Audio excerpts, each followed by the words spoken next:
If you like the Young Turks podcast, I think you'll love a lot of the podcasts on the TYT network. Old School, it's one of my favorites, one of the favorites for a lot of the listeners. Please check that out, subscribe, share it. That makes a big difference, and give it a 5-star rating. Thank you. All right, welcome to the Young Turks. I fear we're going to have an excellent show tonight. Yes. Okay, we're in a good mood, everything's good. We got an extremely stable genius as president. Everybody's having fun. So he's back at it. We're gonna get to that in a little bit. Today we were supposed to have Ron Perlman on the third hour. He had something come up. He's gonna come on a little bit later. So a couple of weeks or so from now. But I wanted to tell you super cool guests that are coming up next week. Next Thursday, Jordan Klepper from Comedy Central. So that's kind of awesome. I was on his show. Were you on his show too, or no? I forget. No, I was not. Okay, so I was. He's banned. He's actually not going to come on. I'm kidding. So Klepper's coming on next week, and so is another presidential candidate, John Delaney. He'll be our 11th presidential candidate on. I've lost count. It might be 12, but anyways. That is quite a pose for the photo. I know, right? I don't. That hand motion could mean a lot of things. I don't know if he's flashing gang signs from Maryland, but anyways, and then Kamala Harris, well, town hall. We're gonna cover the town hall. That's next Tuesday. So John Delaney's Friday, Klepper's Thursday, and on Tuesday we're gonna cover Kamala Harris's town hall. So everybody check all that stuff out. Fun for everybody. But we have a devolving situation with the president. We want to let you know about now. Yes, we do. We do. Oh, by the way, sorry. Next segment, more exciting news about the rally. Okay, you're gonna. Okay, go. All right, give me 1 second. Okay. Okay, I'm ready. We got a new speaker, by the way. So I'm gonna tell you in the next segment. Okay. A new speaker? At the speech in Iowa. Got it. Got it. Okay. Democratic leadership has been expressing thoughts and prayers for Donald Trump and his administration following his juvenile meltdown in what was supposed to be an infrastructure meeting yesterday. Here's Nancy Pelosi. I truly believe that the president has a bag of tricks, and the White House has a bag of tricks that they save for certain occasions. They don't necessarily apply to the occasion, but they're a distraction, which is his master of distraction. We will all agree on that. That's something he does well, to distract from problems that he has. He tries to change the subject. And while he tried to say it's because I said cover up, we've been saying cover up for a while. And our 9 o'clock meeting was a meeting we have anyway, so it had nothing to do with him. But I think what really got to him was these court cases and the fact that the House Democratic Caucus is not on a path to impeachment. And that's where he wants us to be. Okay, can I jump in for a second, Anna? Sure. Yeah, so look, yesterday I gave her a lot of credit and saying she really played Trump well, and she did. She got under his skin in just the right way. And so here, I think that I don't agree that it was a strategy by Trump to do a distraction. I'll get to why in a second. But she was doing fine. She's still goading him. I still like it. We don't have a bias against anybody. If you're doing great stuff, great. You're getting under Trump's skin. Love it. Keep going, right? But when she turned and said, "Oh, he doesn't want us to do impeachment, and that's why he was upset because we're not doing impeachment." No, that's totally made up. That's for Nancy Pelosi's agenda, has nothing to do with Donald Trump. And every indication is that Donald Trump does not want to be impeached.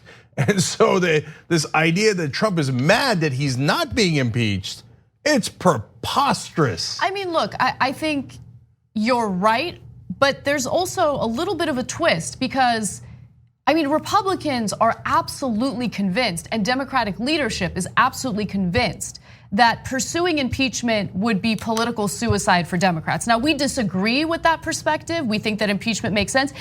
And let me be clear, there's a possibility that it could hurt Democrats politically. I don't know for sure, but what I do know is that what's more important for me and what's more important for the country is that you ensure that the president and the executive branch doesn't get to be above the law, right? So you set a harmful precedent by not pursuing impeachment if the Trump administration is brazenly breaking the rules, breaking the law. You get the picture. But anyway, I mean, who knows? It could be possible the Trump administration is hoping that they pursue impeachment because it could harm them politically. No way, no way, no way, no way. So in the court hearings in New York regarding Deutsche Bank and his records from there, Trump lost that hearing. Nancy Pelosi also mentioned that, and she said that's what's driving him crazy. She's totally right about that. And inside the courtroom, apparently, freelance reporters said that there was talk of connecting the Trump and Kushner money to the Russian money laundering that Deutsche Bank did. Okay, so that's what's having him go ballistic. And if you go towards impeachment, more of that stuff is likely to come out. There's the one thing Donald Trump doesn't want under any and all circumstances is for that financial information to come out. So impeachment would make that more likely, not less likely. So Trump, the idea that Trump is sitting there, oh man, I hope they impeach me, and then maybe all my financial records will be all over television. That'll be great. Well, remember, you must be crazy to think that. Well, remember, at this point, in 2 separate cases, federal judges have ruled that Deutsche Bank absolutely must comply with the congressional subpoena to release those financial records. So we're gonna see those financial records anyway. But nonetheless, I wanna go to the next video because that might change your mind a little bit on how Pelosi is playing this. Let's take a look. The president again stormed out. I think, what? First, pound the table, walk out the door. What? Next time, have the TV cameras in there while I have my say. That didn't work for him either. And now this time, another temper tantrum. Again, I pray for the President of the United States. I wish that his family or his administration or his staff would have an intervention for the good of the country. So every time Pelosi says, I pray for the President of the United States, heads explode, right? In the Trump administration, Donald Trump doesn't like it, his sons don't like it, and Trump tweeted, quote, Nancy, thank you so much for your prayers. I know you truly mean it. Totally getting it under his skin. And on that, Pelosi, wonderful job, wonderful job. Every time we had this discussion yesterday, I was. You were right. You were right. You were right. Yes. Okay. When she says I pray for the president, that is wonderfully demeaning and patronizing. Okay. You're right. And I'm going to add one other thing she did that was great. So look, anyone who calls us biased is nuts. We just judge the actions and the policies on their own. So under their theory, we don't like Pelosi. Why? I don't know. What did she never kicked my cat, right? So here she did something else great. Has she kicked someone's cat? No. Oh, okay. As I'm saying, it's not personal. The things I don't like is because when she does the wrong things, not because I don't like her. So Trump leaves, and then Pelosi does a mini speech. This is inside what was supposed to be the get together to talk about infrastructure.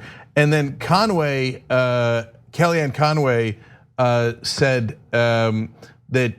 I have that. Oh, you have it? Oh, okay. Sorry, I love it. Jeez, I just get so excited about it. And then I'm going to go back to something that Pelosi said that I didn't agree with. Go ahead. All right, so let's skip ahead a little bit and go to what Cenk was referencing because I enjoyed that as well. So let's go to graphic 6. Conway asked Pelosi whether she had a response for the president. Pelosi replied that she would reply to the president, not staff. No, that's the part I love. Yeah. Like Conway's trying to engage her, and Pelosi's like, I don't talk to staff. Oh, but it gets better. It gets better. As people got up to leave, Conway said to Pelosi, "That's really pro-woman of you."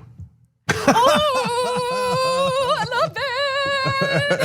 More of that. It's so good. Yeah. Okay. Yeah. But like, Nancy Pelosi's not pro-women enough. Nancy Pelosi's a lot of things, but saying she's not pro-women enough because she didn't want to talk to you. She didn't want to talk to a Trump underling. Okay, minion is not good evidence of Pelosi not being pro-women. Please, Kellyanne, get yourself elected president, and then she'll have a conversation with you. Now, House Minority Leader Kevin McCarthy responded to Pelosi's press conference by having a press conference of his own, and here's what he has to say as Donald Trump's lackey. If we're serious about solving problems, I think the actions of the speaker were irresponsible. You've had on scheduled for a number of weeks to have a follow-up meeting with the president. to talk about infrastructure, to actually come to a solution. But what do you do right before the meeting? You schedule a special conference of the majority to talk about impeachment. You walk out to the microphones before and you claim the president is covering something up. And that same day, the Speaker questioned all Republicans' oath to the Constitution. This is irresponsible. This is not a way to govern. Here's what's irresponsible. There was one person who had a temper tantrum and ran out of that room when there needed to be an incredibly important discussion about infrastructure. Instead of being a leader, instead of being strong, Donald Trump decided to allow someone to get under his skin, and he stormed out of that room. And then he had a press conference where he had ill-prepared notes that were misspelled, by the way. And that's a new story, right? He's misspelled accomplishments, but whatever. That is the irresponsible behavior. The person who on a regular basis, it's become the norm now, and it shouldn't be the norm. He cannot contain himself, he cannot compose himself, he cannot control his own emotions. And that is not healthy for someone who's supposed to lead the country. So what Kevin McCarthy left out of there as context is of course very important, which is that they had to have that meeting about whether to pursue impeachment or not, because there was a rebellion within Democratic ranks saying, why won't Pelosi impeach? This is crazy, let's go, we gotta do impeachment. And that meeting was for Nancy Pelosi to quell that rebellion one more time. So the meeting was actually Pelosi being pro-Trump. She went to the meeting and said, I don't want to impeach Trump, and so stop it. So afterwards, as a compromise, she came out and said in the presser, look, we're not pursuing impeachment, but the president's obviously doing a cover-up, which is clear to everyone, right? He said in his own press conference after the meeting, Trump said that he was the most transparent president in American history. Hilarious. He's blocking literally 20 different investigations right now. They're requesting simple records, some about Trump and some about just regular government work. And he's blocking every congressional request. He's the least transparent president in history. And Nancy Pelosi up until now has largely been protecting him. And it was, as one of our viewers wrote in a tweet in the middle of the show, it wasn't the resistance anymore, it was the assistance. Yes. So over the last day and a half, she's done a decent job of getting under his skin. I'm trying to compliment her for that. But McCarthy's total nonsense about how Pelosi is the one who's causing all this. Of course it's Trump. And in fact, I want to come back to one thing I didn't agree with on Pelosi. She said that Trump is master of distraction and he's trying to distract us from the infrastructure bill because he's not prepared. No, not remotely buying it. So number one, Trump is never prepared. That's never stopped him before. Remember, he said he went into negotiations with North Korea. He said he didn't need to know anything about North Korea because he would know within 1 second of walking into the room if they were going to have a deal. He specifically said he didn't need to prepare because of his touch, his feel. And then later declared his love for Kim Jong-un. This is all true. Now, so when you look into the details, it turns out, well, there's no good way of saying this other than I was right. So yesterday I said, no, the guy never has a strategy, never, ever, ever. So one thing that led people to believe that he might have planned the walkout as a distraction, etc., was that he already had a sign prepared when he went to the Rose Garden about no obstruction, no collusion. It turns out the White House said, no, we had this sign prepared for weeks for another reason, and then we brought it out here for the Rose Garden. And now staffers, this is not a good leak in favor of Donald Trump, have leaked. Yeah, no, when he heard Pelosi saying that it was a cover-up, he was, quote, livid. So, and you can see it in his tweets. Every tweet in the morning, he's like, ah! The guy doesn't have any strategy. He heard cover-up. He walked into a meeting he was supposed to have. He said, I can't believe this. He said something mean about me. I'm gonna take my ball and go home. That's all he ever does is cry. That's not a strategy. Okay, I have to ask a question though. So look, we talked about this yesterday. We believe that Pelosi had her strategy of doing that press conference, saying that Trump has a cover up right before she's about to have a meeting with Trump, knowing that Trump is gonna have a temper tantrum, and he did, he fell into that trap. But we also know that Trump was preparing that Rose Garden press conference right? We know that he had that sign ready. No, I'm saying now it turns out he was not necessarily prepared. Not. Okay. And in fact, the sign was ready weeks beforehand, and they brought it out for this instance. And then on top of that, one last data point on that, so you know who's right and who's wrong in terms of Pelosi, et cetera, is that they called a press conference right before the meeting, right. And before the Pelosi-Trump meeting. And remember, Trump was 15 minutes late to the meeting, and he has all those handwritten notes with all the misspellings, et cetera. So Sarah Huckabee Sanders, right before going to the meeting, said, "Hey, press, we're gonna have a press conference at 11:20, okay?" And so it appears that all of that stuff was done on the spot because the president was mad. Yeah, okay, so that makes a lot more sense. And maybe that is a good excuse for how accomplishments was spelled. It was spelled ACHOMLISHMENTS. Oh, no, that's accomplishments. That's a different word. It's that accomplishments is in the best words. It's in the dictionary right next to covfefe. That's the president of the United States, everybody. All right, you know what, we're gonna take a break. When we come back, we have more news for you, including a rather explosive story by TYT Investigates involving a death in South Bend, Indiana. We need to talk about a relatively new show called the Republic, or UNFTR.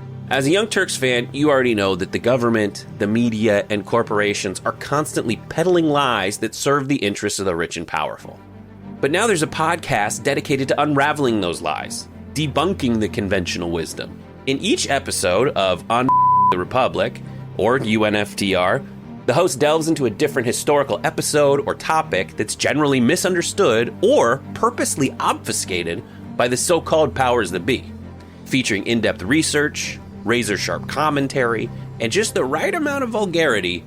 The UNFTR podcast takes a sledgehammer to what you thought you knew about some of the nation's most sacred historical cows. But don't just take my word for it. The New York Times described UNFTR as consistently compelling and educational, aiming to challenge conventional wisdom and upend the historical narratives that were taught in school. For as the great philosopher Yoda once put it, "You must unlearn what you have learned." And that's true whether you're in Jedi training or you're uprooting and exposing all the propaganda and disinformation you've been fed over the course of your lifetime. So search for UNFTR in your podcast app today and get ready to get informed, angered, and entertained all at the same time.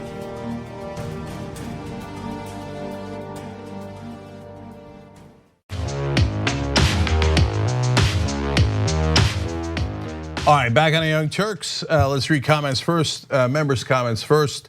Among those, Maylee D says, "I love Anna's shirt. It always gets me inspired to get back to working on my house." Nice. Is that the kind of, is that a thing that people on air wear shirts that inspire people to go to work? I don't know. Okay. I don't know, but I like this shirt too. It's my lumberjack shirt. Yeah, we know. Yeah. It most certainly is. It means I'm ready for business. Interesting. Okay. Brittyness91 says, "Watching TYT live finally, because at work I never catch it live now because I'm on medical leave. Catching TYT on Pluto TV. So that's awesome. I love that you're doing that. It's behind by a minute and a half from the stream on the TYT website, but it's still cool to catch you guys live. And I love that you're doing that. We're on Pluto, Roku, Zumo, YouTube TV. We're on all of those. And a lot of that is built into your TVs. You can get it online, et cetera. And the 24-hour channel, nonstop TYT network, different shows like No Filter, Damage Report, interviews, old school, et cetera. So check that out. And of course, if you're a member, you can get all of it, and you know that. So anytime you want. Hangry Skywalker on Twitter says, "No wonder Donald Trump hates women. He keeps getting scorched by them." I like that. And finally, Mrs. Data says, "He's 15 minutes late for work, even though he works at home." That's also an excellent point I had not considered. You would totally do the same thing, by the way. Me? Yeah. 100%. No, but that's because I'd be in 2 other meetings. So, anyways, all right, one more fun announcement for you guys. The rally I'm doing in Iowa, oh no, here comes JD Schulten.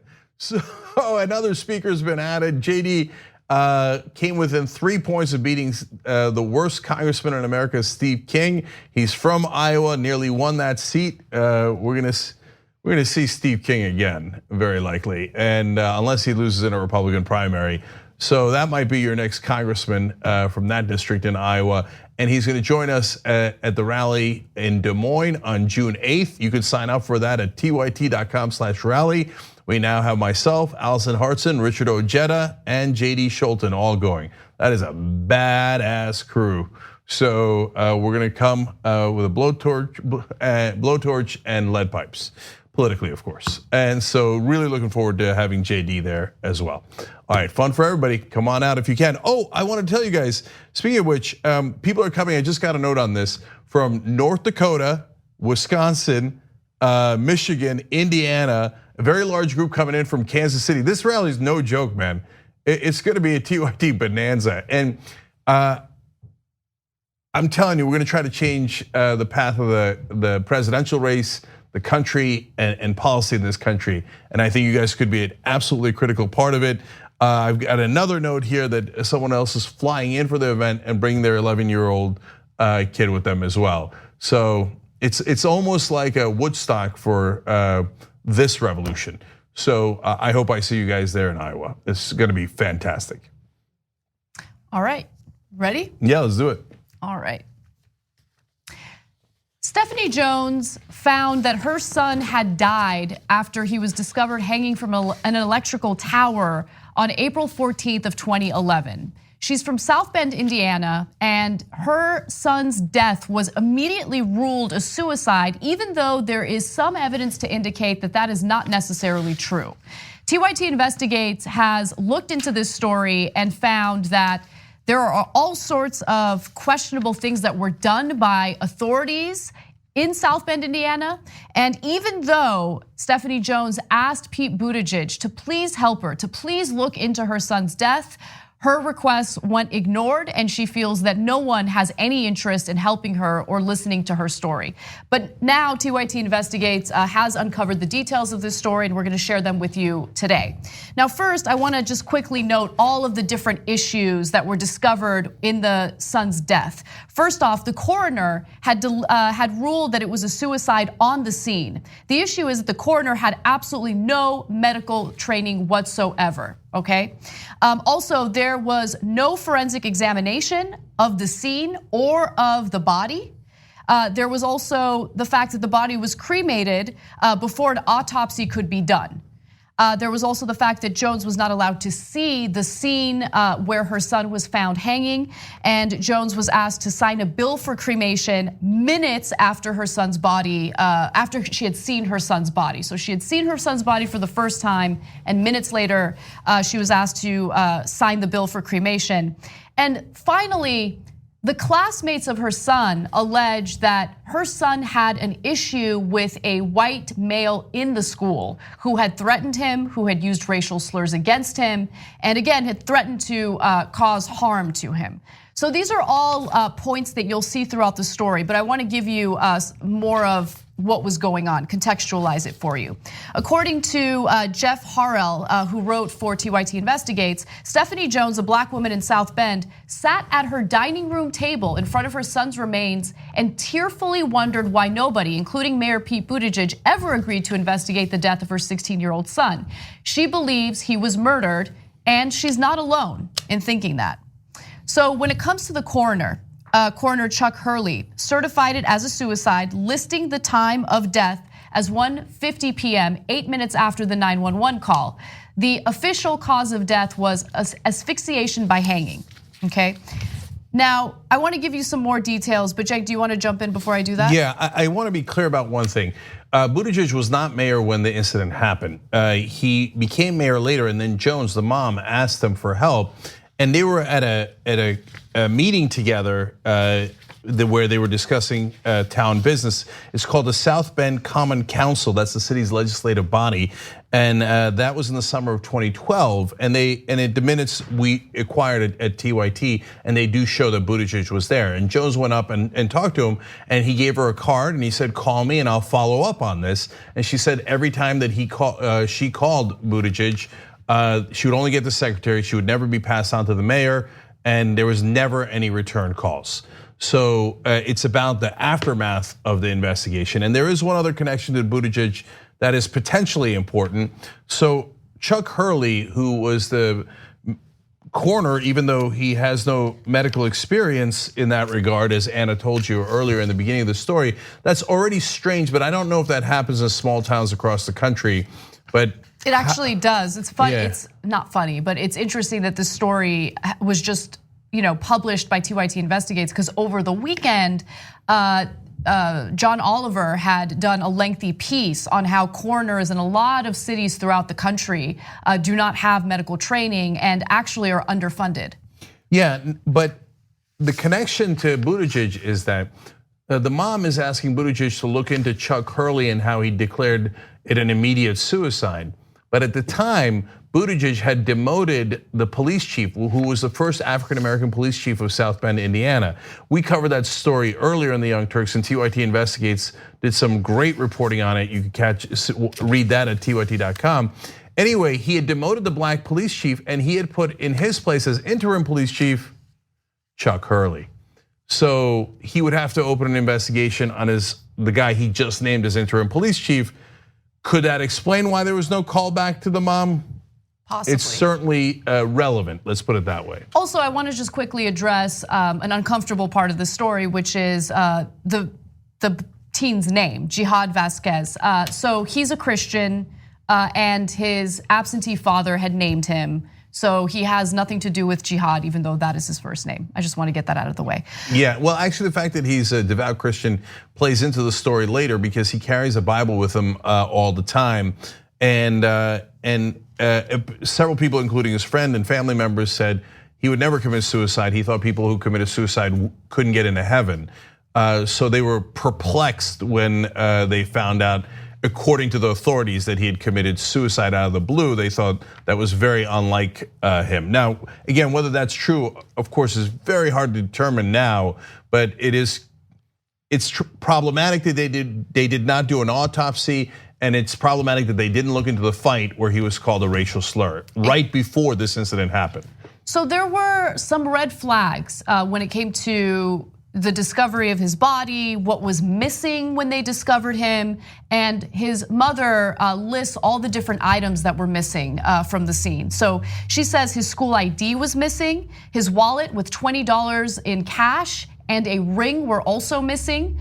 Most of that sheet was missing, meaning the sheet that he had taken with him to his friend's house. He was going to his friend's house for a sleepover, and he had taken a sheet from his home for the sleepover. When authorities found him, he was hanging with that sheet wrapped around his neck, and apparently only about 20% of the sheet was there. So where was the other 80% of the sheet? The mother wanted to know that. He also had an iPod with Tupac Shakur and stuff on it that was missing. So all these different items that are valuable were missing. So look, guys, again, I don't know how small towns operate, and I don't know if the cops are super busy or they just like to be dispensed with this stuff right away.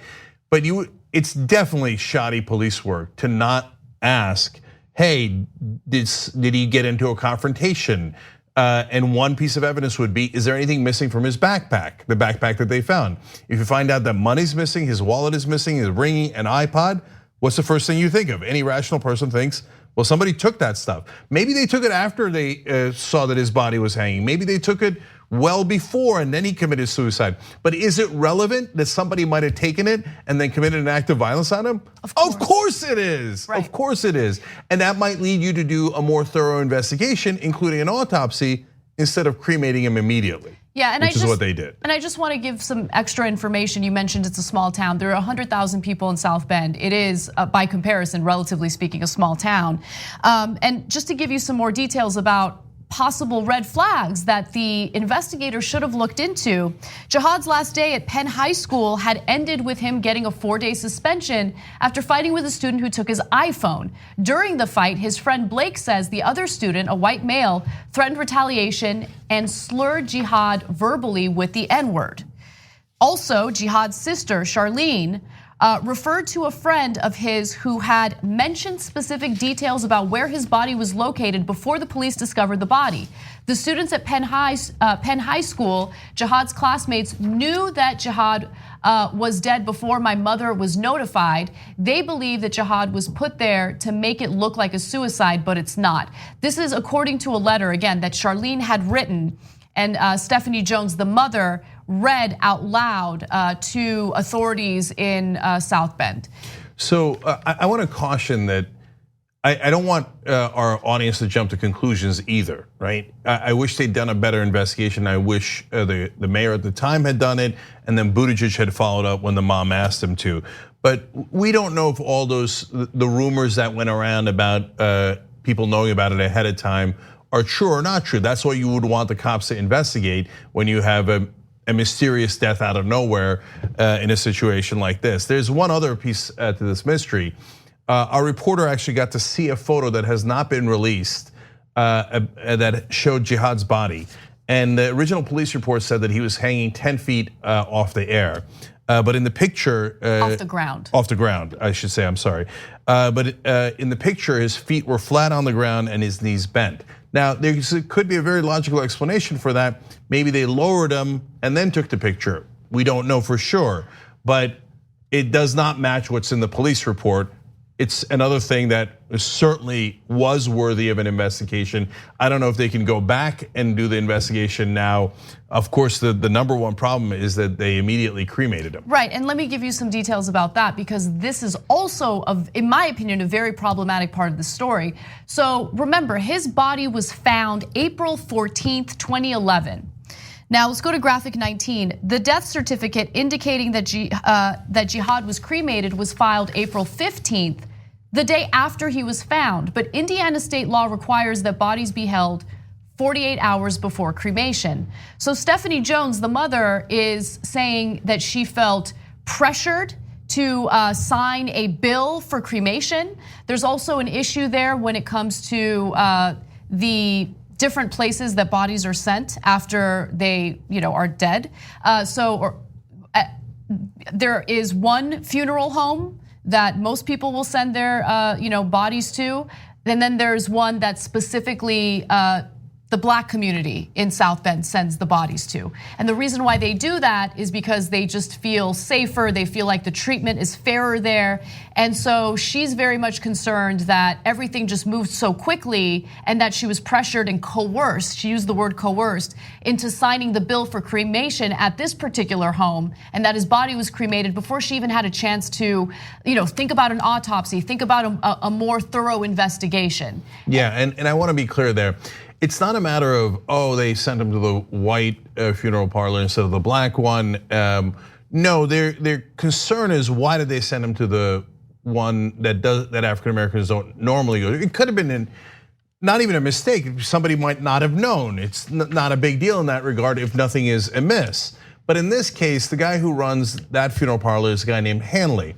And Hanley is the one that the mom says coerced her into cremating her son immediately. Hanley is a retired South Bend police officer who had 32 years of service in the police department, and he has very strong ties to the local police.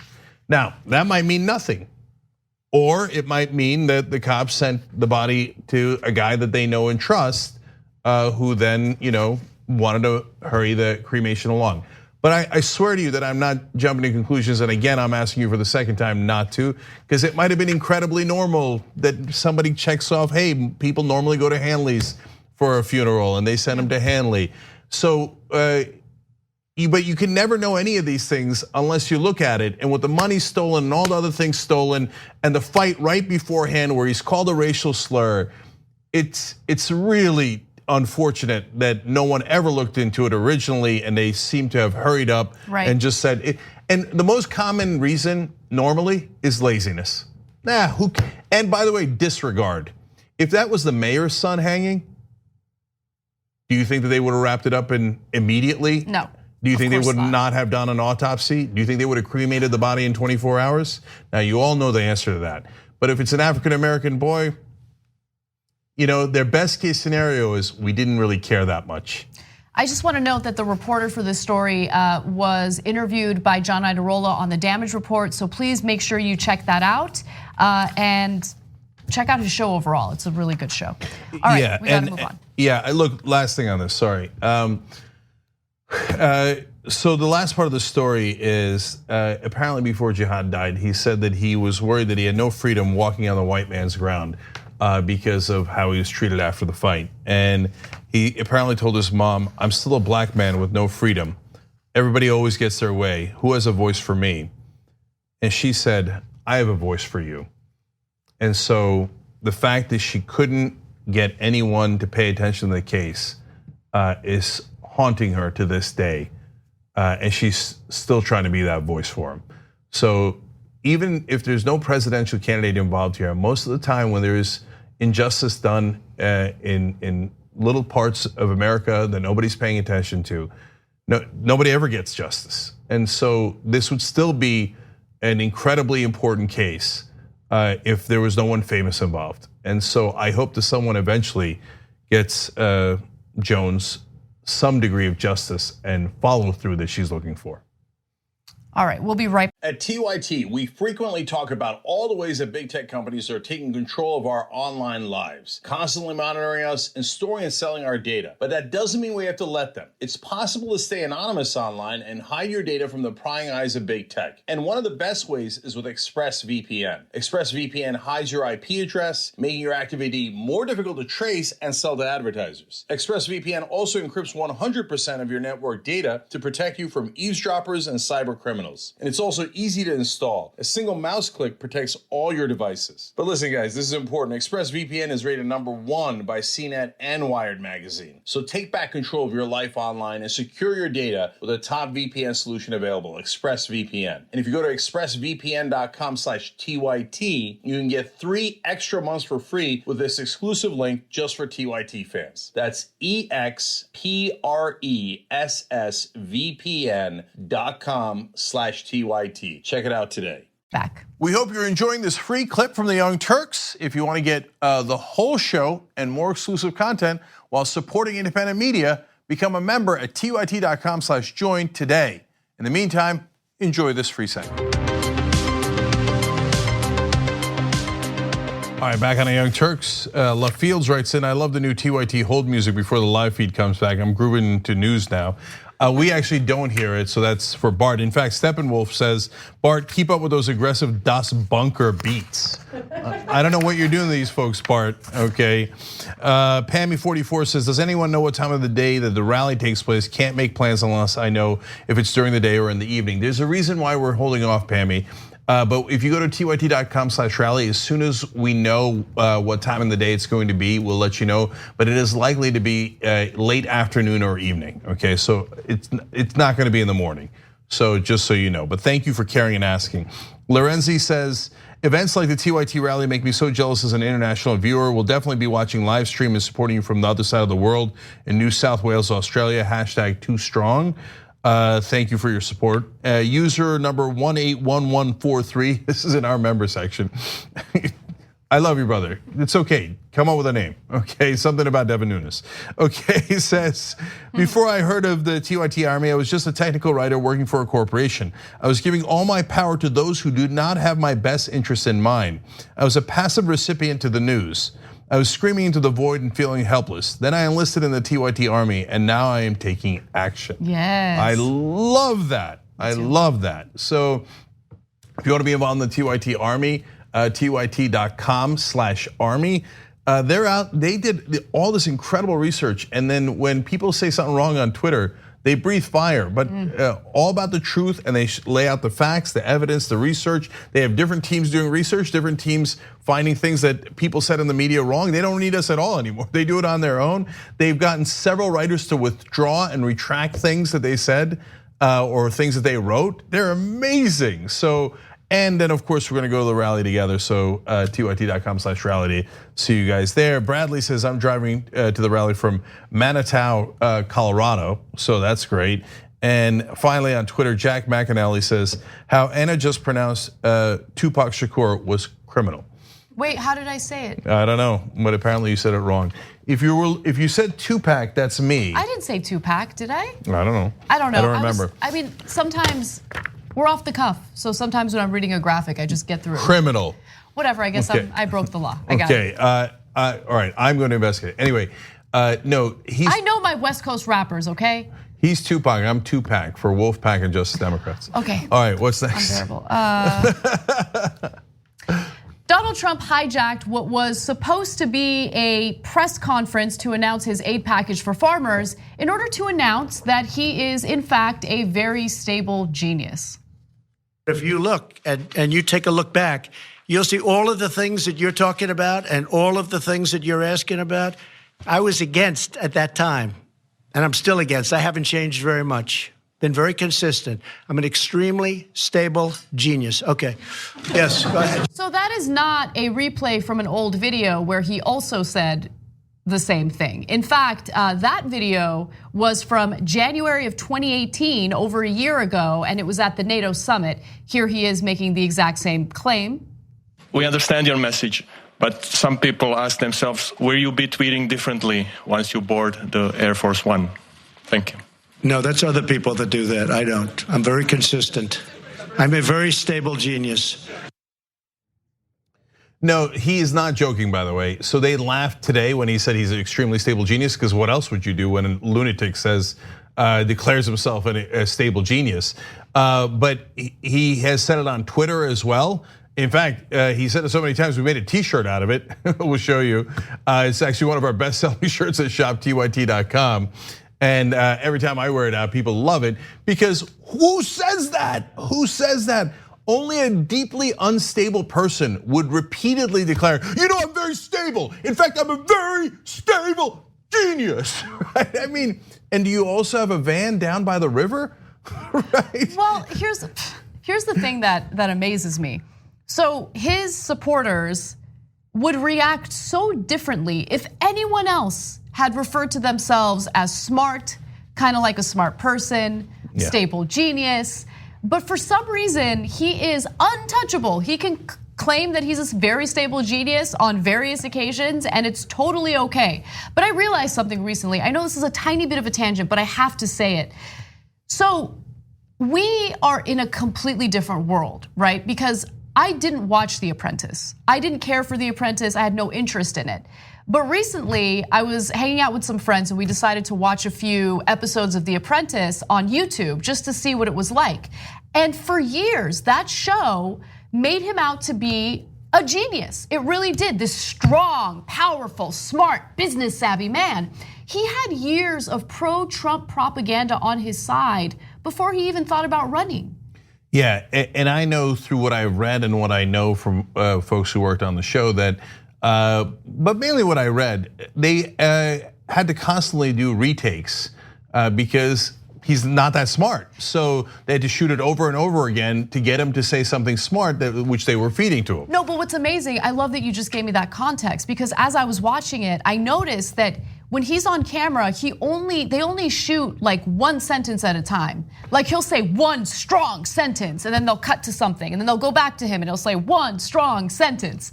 You see what I'm saying? Yeah. So that makes sense. Because you know Trump, if you let him talk, he's gonna say something incredibly stupid right around the corner, right? If you get to that second sentence or the third sentence, he's gonna be like, okay, you're fired. And you know why? Because there's water. Ocean water, it surrounds islands and it's big and it's wet from the standpoint of water, right? And they're like, cut, okay, right? Let's just take you're fired and be done with it. Yes. No, guys, if Obama had declared himself an extremely stable genius, you know that Fox News would still be talking about it today. They would have said the height of arrogance. This man coming in and saying he's a genius, and why is he declaring that he's stable? Shouldn't that be a given, right? And you know in your personal life, if somebody comes up to you at a bar and says, hey, nice to meet you. I'm known for two things, being like a smart person and being a very stable genius, you would immediately leave. There's no one, if an uncle walked into a Thanksgiving dinner and declared, I am an extremely stable genius, you'd be like, oh my God, is he okay? Let's call 911.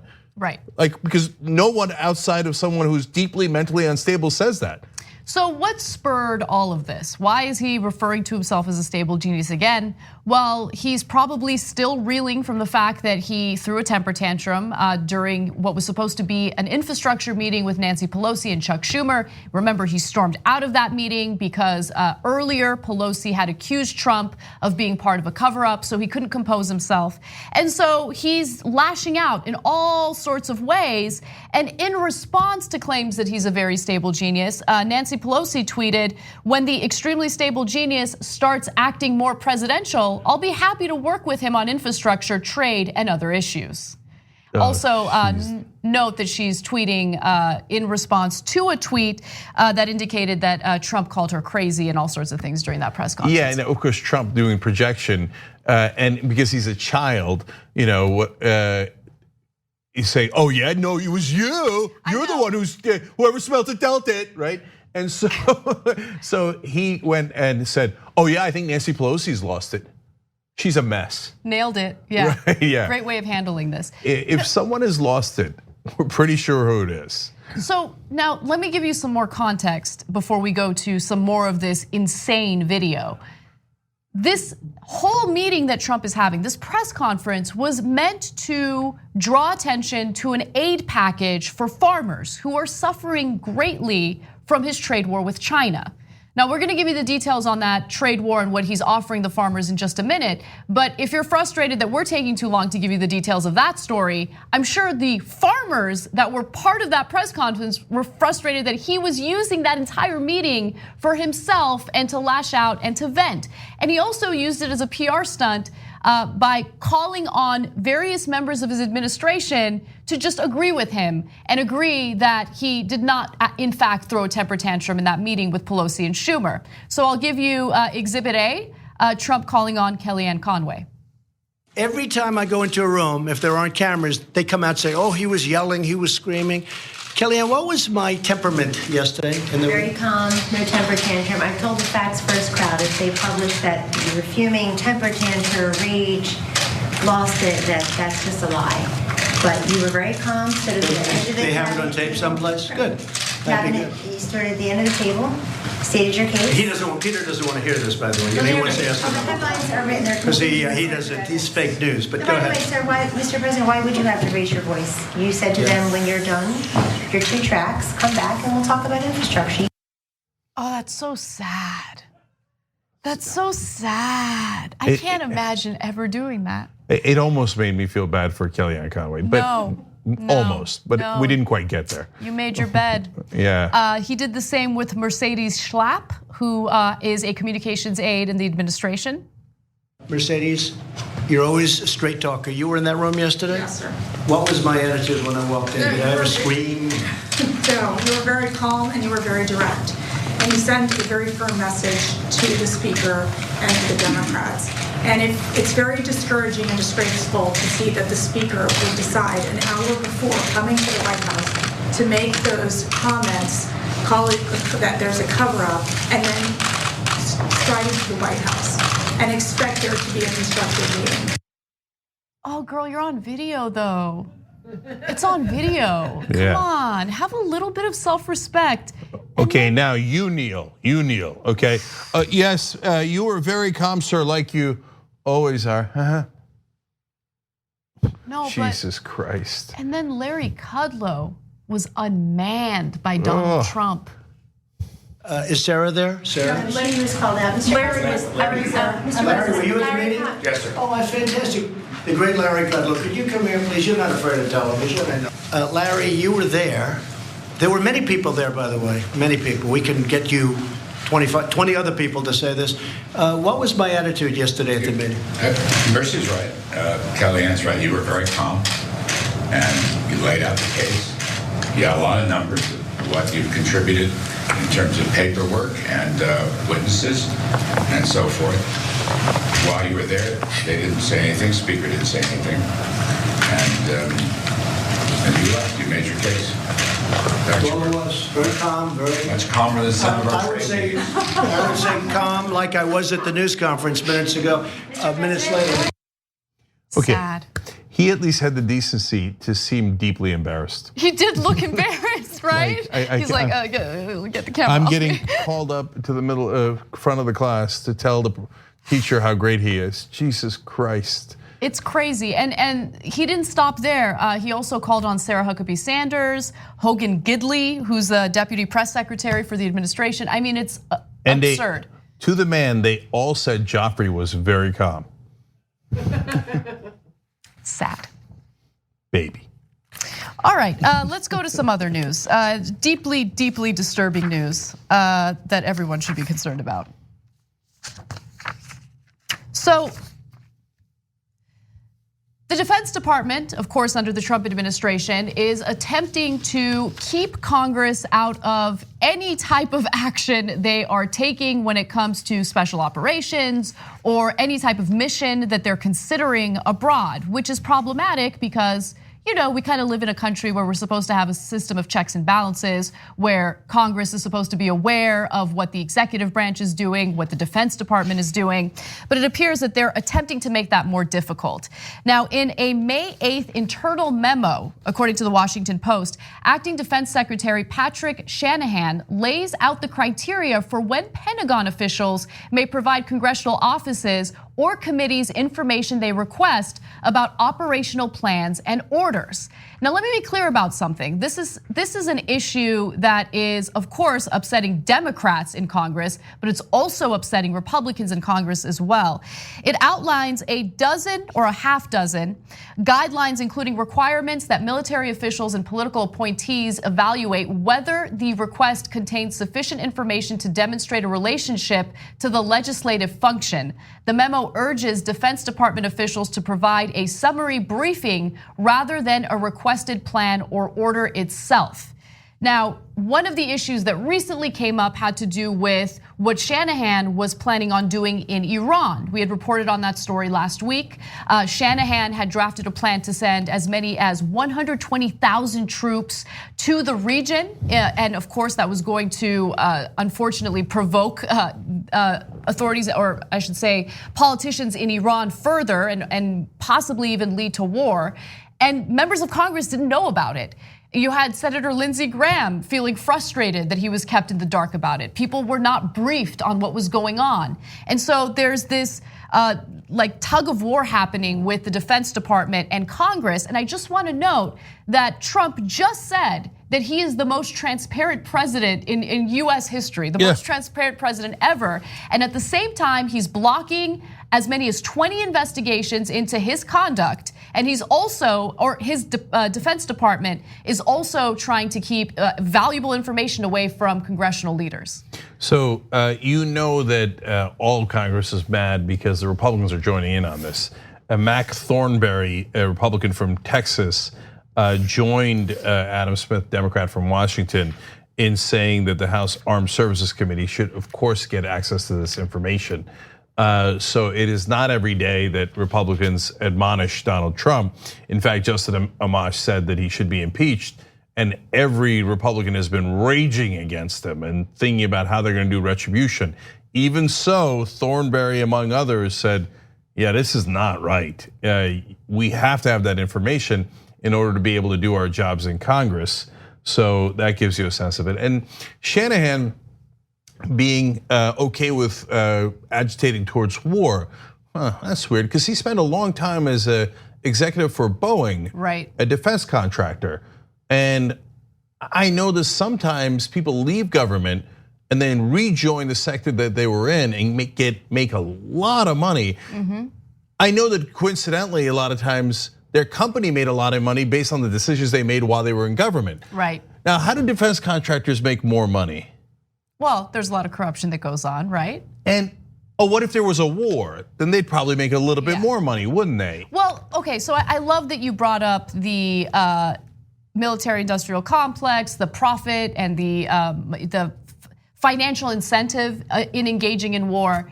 So here's the thing. The Defense Department is very clearly trying to keep important information away from Congress, and Congress does have a way to retaliate, and it's a very easy way to retaliate. How about you don't approve every single military budget that comes to your desk, right? Yeah, So they just want a blank check to be able to do anything they want abroad with absolutely no checks and balances. No, unacceptable. We're not going to approve additional funding. We're not going to appropriate any additional funding for the military, for the Defense Department, until you guys play ball and give Congress the information it needs to be part of this system of checks and balances. Breaking news, Anna. Oh my God, it turns out Democrats have taken control of the House. Oh right, they did that when they won the elections last November, and they now have been ruling in the House of Representatives since January. If they want, they could block Trump's defense budget.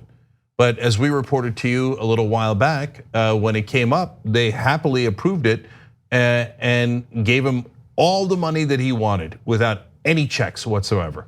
So, and progressives pushed back. People like Ro Khanna, as always, were great and said, why are we giving Trump everything he wants on an incredibly bloated defense budget, which is bloated last year, let alone the request from this year? And Democrats said, no, this is not the time to fight. When?